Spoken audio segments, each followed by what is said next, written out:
আসসালামু আলাইকুম এভরিওয়ান, কেমন আছেন সবাই? আশা করি সবাই ভালো আছেন। আমিও আছি আলহামদুলিল্লাহ ভালো। নতুন দিনের নতুন আরও একটা ব্লগ ভিডিওতে যশোরের মেয়ে হেনা চ্যানেল থেকে আমি হেনা আপনাদেরকে ওয়েলকাম করছি। আজকের ভিডিওটা শুরু করেছি গতকাল রাত থেকে। সকালে উঠে নাস্তা করার একটা ঝামেলা থাকে, তো আমি রাতেই আলু ভাজি করে রেখেছিলাম যাতে সকালে আমার নাস্তার কোনো ঝামেলা না থাকে। রাতে কিছু কাজ করে রাখলে সকালটা কিন্তু খুব ভালোভাবেই পার করা যায়। সকালে ঘুম থেকে উঠেই তো বেলকনিতে চলে এসেছি, আর আমার গোলাপ ফুল গাছটাতে অনেকগুলো ফুল ফুটেছে, সেগুলো আপনাদের সঙ্গে একটু শেয়ার করলাম। ফ্রোজেন রুটি ছিল, রুটিগুলো ভেজে আমি কিন্তু আজকে খুব অল্প সময়ে নিজেও নাস্তা করেছি আর সবাইকে নাস্তা দিয়েও দিয়েছি। এই শান্তিটুকুর জন্যই কিন্তু রাত্রে একটু কষ্ট করেছিলাম, আর এখন খুব রিল্যাক্সে কাজটা শেষ করে নিয়েছি। আমার বাসায় যেহেতু 3টা বেডরুম, আমি আমার ভাইয়ের বেডরুমটা কিন্তু গুছিয়ে নিয়েছি। নাস্তা খাবার পরপরই সব কাজগুলো চেষ্টা করি দ্রুত শেষ করার জন্য। সব কাজ যখন আপনি শেষ করে ফেলবেন, দেখবেন যে আপনার কিন্তু কোনো ঝামেলা থাকবে না, আপনার দিনটাও খুব সুন্দর কাটবে। এখন আমি চলে এসেছি আমার বেডরুমে। অনেক দিন হলো আমার বেডরুমটা একটু সুন্দর করে ডিপ ক্লিন করা হয় না। ফার্নিচারগুলোতে একটু ধুলো পড়ে গিয়েছিল। বেডশিটটা চেঞ্জ করে অফ ক্যামেরাতে কিন্তু আমি সব ফার্নিচারগুলো চেঞ্জ করে নিয়েছি, আর এখন দেখতে কিন্তু খুবই ভালো লাগছিল। বেডশিটটা চেঞ্জ করে নতুনটা বিছিয়ে দিয়েছি, আর এই যে পুরন যেটা সেটা কিন্তু ভিজাতে দিয়ে আসবো। এটা যদি জমা করে রাখি তাহলে আবার কিন্তু দেখা যাবে পরের দিন আর কাজ করতে ইচ্ছা করবে না। যখনকার কাজ তখন শেষ করে ফেললে কিন্তু খুবই ভালো হয়। আমার এই যে গাছটা দেখছেন, এই গাছটা কিন্তু একদম রিয়েল। আমি যখন কিনে এনেছিলাম মাত্র 5টা পাতা ছিল, আর এখন দেখেন মাশাআল্লাহ, সবাই একটু মাশাআল্লাহ বলবেন, আমার গাছটা এখন কত বড় হয়ে গিয়েছে।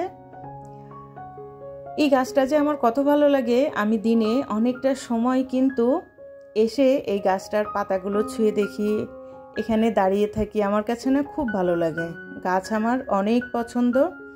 তবে আমি চেষ্টা করি অনেক গাছ লাগাতে, কিন্তু সেভাবে না গাছগুলো আমাকে পছন্দ করে না। গাছগুলো হয়তো মরে যাবে, তা না হলে নষ্ট হয়ে যাবে, কিন্তু এই গাছটা আমাকে মনে হয় পছন্দ করেছে, যার কারণে সে কিন্তু খুবই ভালো আছে। এটা দেখছেন, এটা হচ্ছে একটা আর্টিফিশিয়াল গাছ। আমি আমার রুমে কিন্তু মাত্র ওই 2টা গাছই রেখেছি, আর এই 2টা গাছের সৌন্দর্যে কিন্তু আমার রুমটা একদম দেখতে অনেক ভালো লাগে। সারা দিন যেহেতু বাসার অনেক কাজ করি, বাসায় কাজ শেষ করার পরে রুমে এসে যদি দেখা যায় যে এরকম খুব সুন্দর পরিপাটি গোছানো একটা রুম, তাহলে কিন্তু কষ্টটা একদম নিমিষেই শেষ হয়ে যায়। আমি সবসময় রুমে হালকা জিনিসপত্র রাখতে পছন্দ করি, কোনো গ্যাদারিং পছন্দ করি না।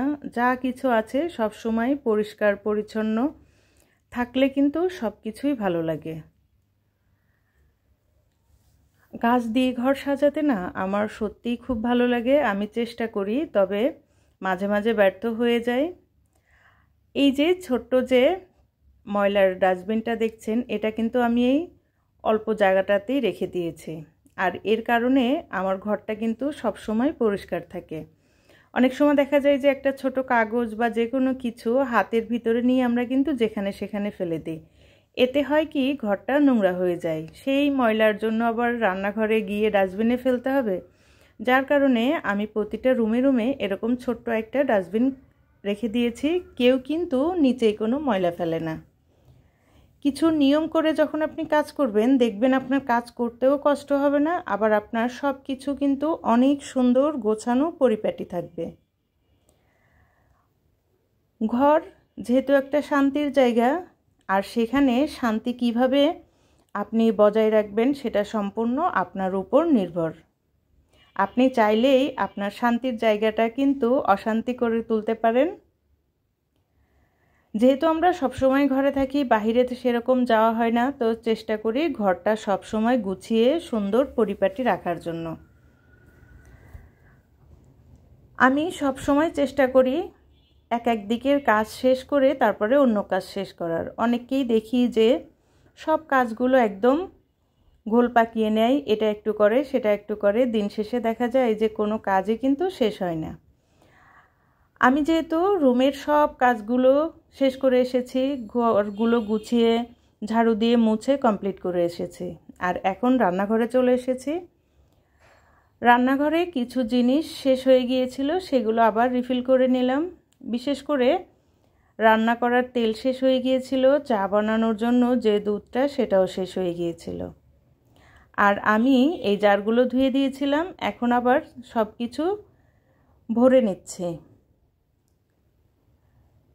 আমি কিন্তু সব সময় সব কাজগুলো একটা নিয়ম করে করি, একটার পর একটা, যার কারণে আমার কোনো কাজ করতেও কষ্ট হয় না, আমার ঘরে কখনো কোনো কিছু এলোমেলোও থাকে না। আমি আমার সংসারের সব কাজ শেষ করে আরও নিজের জন্য কিন্তু কিছুটা সময় রাখি। রান্নাঘরের কাজগুলো শেষ করে চলে এসেছিলাম কিছু কাপড় ধোয়ার জন্য। দেখেন আকাশটা, এখনকার আকাশ সকালে রোদ দেখলে দুপুরে বৃষ্টি, আবার দুপুরে বৃষ্টি দেখলে দেখা যায় যে সন্ধ্যায় আবার ওয়েদারটা ভালো। আর যেহেতু আমার কাপড় শুকানোর জায়গাটাও খুব কম, আমি কাপড় কখনো জমিয়ে রাখি না, প্রতিদিনের কাপড় চেষ্টা করি প্রতিদিন পরিষ্কার করে ফেলতে। কাপড়গুলো ধুয়ে ছড়িয়ে দিয়ে কিন্তু এখন চলে এসেছি মজার একটা ভর্তা খেতে। আমি কিন্তু এক কথায় বলতে গেলে ভর্তা লাভার, যে কোনো কিছুই আমার ভর্তা খেতে খুবই ভালো লাগে।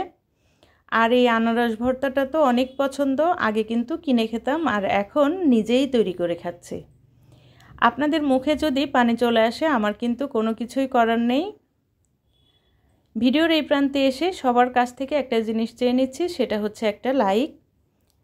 এই মুহূর্তে যারা আমার ভিডিওটা ক্লিক করেছেন, একটা লাইক দিয়ে আমার ভিডিওটা কন্টিনিউ করবেন। আমার ভিডিওতে বলা কোনো কথা, কোনো কাজ যদি আপনার ভালো লেগে যায়, আপনি চাইলেই আমার চ্যানেলটা সাবস্ক্রাইব করে আমার সঙ্গে থেকে যেতে পারেন। পাশে থাকা বেল বাটনটি প্রেস করে রাখতে পারেন, যাতে আমি নতুন কোনো ভিডিও ছাড়লে আপনার কাছে নোটিফিকেশন চলে যায়। আপনি আপনার সময় সুযোগ করে আমার ভিডিওটা দেখে নিতে পারেন। ইতিমধ্যে এই কাজগুলো যারা করে ফেলেছেন তাদেরকে জানাই অসংখ্য অসংখ্য ধন্যবাদ। যে কোনো ভর্তা তৈরি করার সময় তেলে মরিচ না ভেজে এরকম পুড়িয়ে মরিচ ভেজে নিলে না ভর্তার টেস্টটা আরও অনেক গুণ বেড়ে যায়। আজকের ভর্তাটা তৈরি করেছি একদম যেরকম আমরা মামাদের কাছ থেকে কিনে খাই ঠিক সেরকম। কাসুন্দি দিয়েছি, মরিচ, লবণ সব কিছু দিয়ে একদম ছোট যে কাঠিটা থাকে সেটাও কিন্তু আমি নিয়ে নিয়েছি। আর এখন বেলকনিতে বসে খুব মজা করে কিন্তু ভর্তাটা খেয়ে নিয়েছি। ভর্তা খেয়ে রান্না করতে চলে এসেছি। আজকে দুপুরে রান্না করেছি পুঁই শাক দিয়ে কই মাছ, আর হচ্ছে মাংস রান্না করা ছিল ফ্রিজে, যার জন্য কোনো ঝামেলা করিনি। আমার নতুন আপু ভাইদের উদ্দেশ্যে একটা কথা বলতে চাচ্ছি, সেটা হচ্ছে আপনারা যারা আমার পরিবারে বন্ধু হয়ে এসেছেন, প্লিজ একটু ওয়েট করবেন। আমি সবার পরিবারে যাব, কেউই এসেই চলে যাবেন না। আজকের ভিডিওটা এখানেই শেষ করছি। সবাই ভালো থাকবেন, সুস্থ থাকবেন। আল্লাহ হাফেজ।